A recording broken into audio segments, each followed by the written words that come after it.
দেশের উন্নয়ন অগ্রগতিতে ইউরোপীয় ইউনিয়নের ভূমিকা অত্যন্ত গুরুত্বপূর্ণ। বাংলাদেশ ইইউ এর সঙ্গে দক্ষতা উন্নয়ন এবং কর্মসংস্থানের ওপর বিশেষ গুরুত্ব দিয়ে ভবিষ্যতেও অংশীদারিত্ব বাড়ানোর লক্ষ্যে কাজ করছে।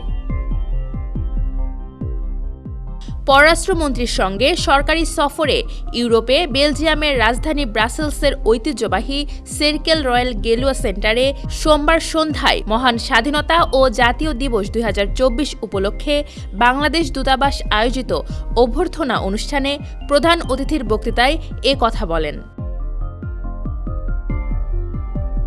বেলজিয়ামকে বাংলাদেশের সত্যিকারের বন্ধু হিসেবে বর্ণনা করে ড. হাসান মাহমুদ তার জীবনের গুরুত্বপূর্ণ সময় বেলজিয়ামে উচ্চতর অধ্যয়নের জন্য এসে দেশটির সমাজ, সংস্কৃতি এবং মানুষের সঙ্গে কাটিয়েছেন বলে উল্লেখ করেন।